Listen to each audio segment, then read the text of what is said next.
ভাবনা একটাই, ট্রফি জিততে চাই। এশিয়া কাপের শিরোপাটা নিয়ে দেশে ফিরতে চান তাসকিন আহমেদ। বলছেন বর্তমান টি-20 দলটা বেশ আলাদা, টানা ম্যাচ জেতার অভ্যাসটাও গড়ে উঠেছে সবার। দেশবাসীর কাছে দোয়া চেয়েছেন এই পেস সেন্সেশন। সাইফুল রূপকের রিপোর্ট। এলাকায় মাইকিং হয়ে গেছে, হিরো আসছে। ভর দুপুরে কাঠফাটা রোদে প্রচণ্ড গরমেও ওদের ক্লান্তি নেই।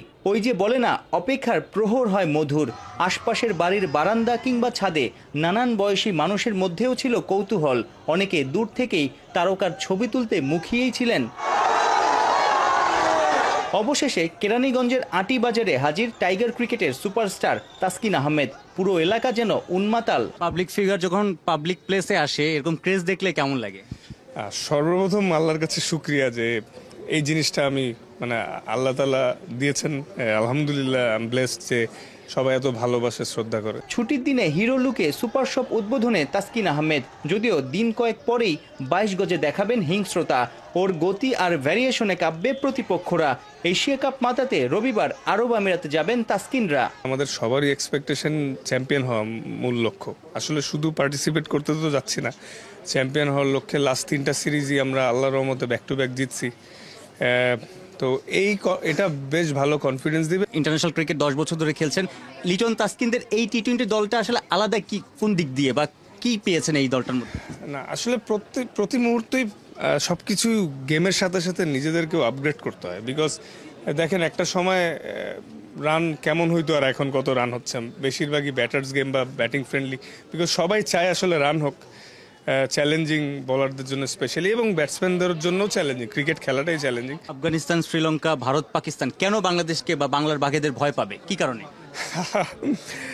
না, আসলে টি-20 খেলায় অনেক আনসার্টেনিটি থাকে ভাইয়া। কারণ দেখবেন অনেক ছোট দল অনেক বড় বড় দলকে ওয়ার্ল্ড কাপে বা বিগ ইভেন্টসে হারায়। হ্যাঁ, তো ক্রিকেট খেলাতে গোল বলার খেলা, তার মধ্যে টি-20 ফরম্যাট একটা ওভারে মোমেন্টাম শিফট হইতে পারে। আর তার থেকে বড় জিনিস, ভয় না পাওয়ার কারণ নাই, কারণ অতীতে আমরা ফাইনাল খেলছি, চ্যাম্পিয়ন হওয়াটা বাকি। এটাও হবে ইনশাল্লাহ। নতুন কোনো সেলিব্রেশন দেখা যাবে তাসকিনের? সেলিব্রেশন আসলে বলে কয়ে হয় না। এটা আসলে টু বি অনেস্ট, খেলার মাঠে প্রত্যেকটা বলই আসলে মন থেকে, এবং অ্যাগ্রেশনটা তখন অটো এসে পড়ে। ফেক অ্যাগ্রেশন আমি এখন চাইলেই দিতে পারবো না। বোলিং করার সময় মাঠের ইনভলভমেন্টস এবং যে পরিমাণ এফোর্ট দিয়ে খেলা হয়, তখন কোনো প্ল্যান করে প্ল্যানের এগেনস্টে সাকসেস হলে তখন অটোমেটিক একটা সেলিব্রেশন আসে। Last question from my side, কোন ব্যাটারের উইকেট ভাঙার আসলে একটা লক্ষ্য থাকে না, যে অবশ্যই ভালো বোলিং করবেন, দলের জয়ে কন্ট্রিবিউট রাখবেন, বাট যদি কোনো একটা পার্টিকুলার ব্যাটারের নাম বলা হয়? না, পার্টিকুলার ব্যাটসম্যান আসলে না, কারণ যারাই আউট করে উইকেট একটাই কাউন্ট হবে, সো প্রত্যেকটা উইকেট ইম্পর্টেন্ট। 2012, 16 এরপর 18 টানা 3 এশিয়া কাপের ফাইনালে খেলেছিল বাংলাদেশ। তাসকিনের বিশ্বাস, ট্রফি জেতার মতো দল হয়েছে এবার। সাইফুল রূপক, 71। প্রায় 3 মাস পর মাঠে নামছে বাংলাদেশ। নেপালের বিপক্ষে শনিবার সন্ধ্যা 5:45 প্রথম ফিফা ফ্রেন্ডলি ম্যাচ খেলবে জামালতপুরা। হামজা ও সমিত ছাড়া লাল সবুজরা কেমন করবে তা নিয়ে চলছে নানা আলোচনা। তবে কোচ কাবরেরা আত্মবিশ্বাসী, যদিও নেপালের মাটিতে সবশেষ লড়াইটা ছিল লজ্জার। নেপালের কাঠমান্ডু থেকে হাসান সজীবের পাঠানো প্রিভিউ রিপোর্ট। বাসের ঝাপসা গ্লাসের মতোই যেন ঝাপসা হয়ে গেছে হাভিয়ের কাবরেরার সময়। চাপ আর বিতর্কে নুয়ে পড়ছে মাথা, তবুও চাপমুক্ত থাকার চেষ্টা গণমাধ্যমের সামনে। বাসে কিংবা মাঠে ভেতরে ভেতরে যেন অস্থিরতা কুরে কুরে খাচ্ছে এই স্প্যানিয়ার্ডকে। তবে কি নেপালে হামজা চৌধুরী, সমিত সন্ধির অনুপস্থিতি কোচের দুশ্চিন্তার বড় কারণ? Without Hamza, or also Shams is not there, many 23 players, but honestly, we have been till very few months ago competing at a very high level with 95% of the squad that we have brought here now. Most of them were in SAF 23, where we did a fantastic performance, even against Lebanon, against Palestine, against Australia. I would say almost 100% of this squad was there.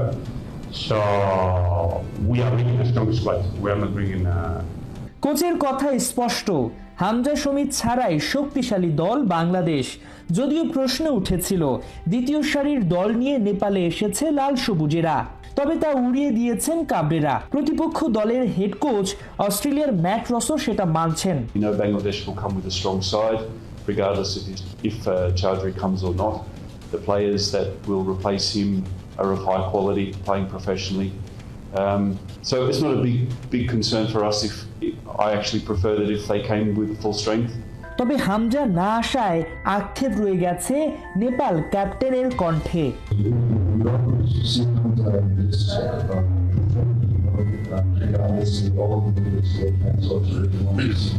এদিকে match না পাওয়া জামাল ভুঁইয়ার আত্মবিশ্বাস, নেপাল ভালো দল হলেও দুটি ম্যাচই জিতবে Bangladesh. So for us, these two matches is very important for everyone around the team, and we are looking forward to it. Press কনফারেন্সে দুই দলের কোচ ক্যাপ্টেন হাসি খুশি থাকলেও মাঠে হবে শিয়ানে শিয়ানে লড়াই। তাই তো বৃষ্টিতেও অনুশীলন করে গেছে নেপাল। নিজেদের ঝালিয়ে নিতে ম্যাচের আগের দিন ফ্লাড লাইটের নিচে লাল সবুজেরাও ছিল বেশ সিরিয়াস। আজ থেকে 3 বছর আগে 2022 সালে নেপালের বিপক্ষে এই মাঠে 3-1 গোলে হেরেছিল বাংলাদেশ। সেই লজ্জা ভুলে যেতে চায় জামাল তোপুরা। সময়ের পালা বদলে বাংলাদেশ দলের খেলার ধরন বদলেছে, বাংলাদেশকে নিয়ে দর্শকের আগ্রহ কিংবা চাহিদা বেড়েছে, তৈরি হয়েছে চাপও। তবে সবকিছুকে মোকাবেলা করে বাংলাদেশ দল চায় পুরনো স্মৃতি ভুলতে, ঠিক এই অসাধারণ আবহাওয়ার মতো মনোমুগ্ধকর একটা ফুটবল উপহার দিতে। এখন দেখার পালা বাংলাদেশ এই মাঠ থেকে তাদের প্রথম জয়টা নিয়ে টিম হোটেলে ফিরতে পারে কিনা, বাংলাদেশ দল সমস্ত সমালোচনার জবাব দিতে পারে কিনা। হাসান সজীব, 71, দর্শক রঙ্গশালা স্টেডিয়াম, কাঠমান্ডু, নেপাল।